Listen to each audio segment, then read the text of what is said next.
15年零绯闻，诚意这条路，内娱没人敢复制。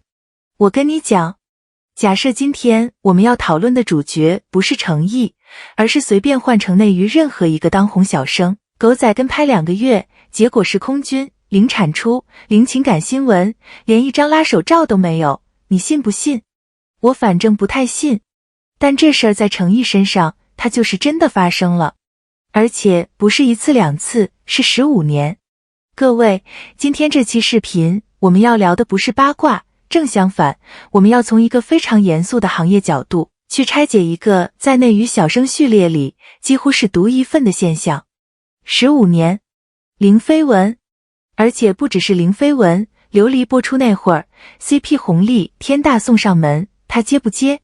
不接，宁可流失大约7万粉丝，这个数据具体来源我得保留意见，凭印象说啊，别太当真，但量级是对的，也不营业。你说这是巧合吗？做了15年的巧合？不是，这背后一定有逻辑。行，那么问题来了，这个逻辑是什么？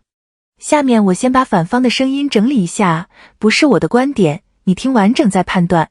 网上对这事儿主要有3种声音。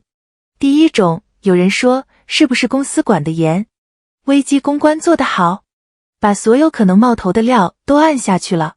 第二种，有种说法是，会不会这本身就是一种营销策略，反向操作，别人都靠绯闻刷存在感，他靠零绯闻立住了一个独特的工作风格。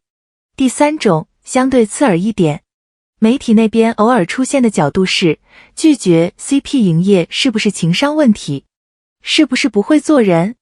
琉璃那波要是接了，热度还能再往上推一截，他偏不，这是不是一种执拗？好，反方说完了，现在我说我的。这3种声音听起来都挺有道理，对吧？但你只要往里面多走一步，3个都站不住脚。我一个一个拆。先说第一个，管控说，内娱被公司严管的小生太多了。我跟你讲，不是1、2个，是一大片。每个头部艺人后面都站着一整个公关团队，都有舆情监测这一套。但是你想想看，能被管出狗仔跟拍2个月零产出这种结果的，几乎没有第2个。为什么？因为公关团队管的是出事之后怎么压，他们管不了这个人本身有没有事可拍。懂我意思吗？公关是灭火队，但诚意这事儿不是灭火，是压根就没起火。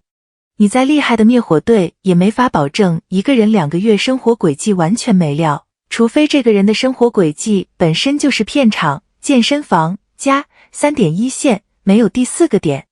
这个是2019年啊，不对，等一下，我查一下，琉璃是2020年8月开播，所以应该是2020年前后开始，从他被拍到的有限公开行程看下来，基本就是这种极简结构。这个细节老粉应该记得。所以管控说第1层就站不住，根源不是危机公关，根源是生活方式本身。行，接着说第2个，营销说，这个就更有意思了。营销的本质是什么？是加法，是制造话题，是占领话题，是在公众视野里留下印记。但诚意干的是减法。你品，你细品。如果是营销，琉璃那波 CP 红利，他不可能不接。那是什么？那是一个古偶剧爆了之后送上门的，不接白不接的，行业内人人都接的天大流量。换任何一个把商业利益最大化放在第1位的艺人都会接，但他没接。而且他不接的代价是什么？是大约7万粉丝的流失。在那个时间点，7万粉丝意味着什么？意味着实打实的商业价值的减少，意味着话题度的减少，意味着下一步戏招商谈判时的筹码减少。如果是营销，这笔账完全算不过来。营销算的是 ROI 投入产出比。零绯闻加拒绝 CP 这个组合在营销账本上是个负资产，除非他根本就没把这件事当成一道营销题来算。所以你看，所谓反向营销这个解释听起来挺聪明的，但它经不起最基本的财务模型推敲。营销说第2层也站不住。下棋的人有一种打法叫弃子，表面上看是丢了一枚棋，实际上是为了几步之后的将军。诚意这一步，你要从弃子的角度看，才看得懂。那么真正的解释是什么？我想想啊，让我捋一捋。第三层，也是我个人觉得最关键的一层，真正的解释是，他把演员这个身份的边界感内化成了本能。这话说的有点重了哈，我换个说法，就是说，对很多内娱艺人来说，演员是一个职业。下了戏，回到生活，那是另外一个身份。两个身份之间是有切换的，是有缝隙的。这些缝隙就是绯闻、CP、营业、八卦的生长空间。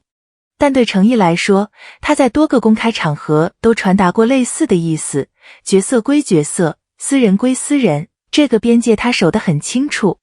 具体哪一次采访的原话我得查一下，不是100%确定，但这个意思是反复出现的。这种边界对他不是一个表态，而是一个习惯。习惯是什么？习惯是不需要思考就会做出的反应。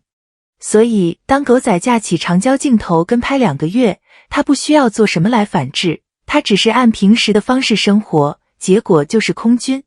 当琉璃 CP 红利涌过来，他不需要决定要不要接，他的本能反应就是那是私凤，那是与私凤和玄机，跟我和搭档无关。老粉应该懂我在说什么。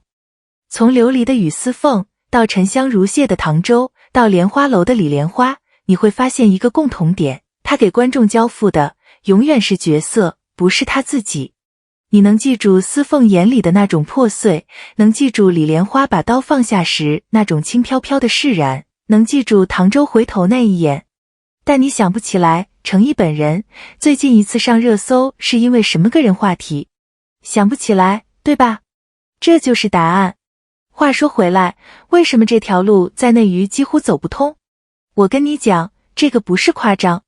内娱当下的流量逻辑，说白了就是双引擎，一个引擎叫 CP 拉热度，一个引擎叫绯闻宝曝光。谁拒绝这2个引擎，短期内谁吃亏。这是行业规律，跑不掉。那程毅赌的是什么？他赌的是长期作品价值，但这个赌法成本极高。他需要3个条件，你听好。第一，真的有戏可拍。如果没戏，零绯闻就是零存在感，等于慢性自杀。第二，真的能扛角色，每一步都得扛得住，扛不住一步，前面所有的克制就白费了。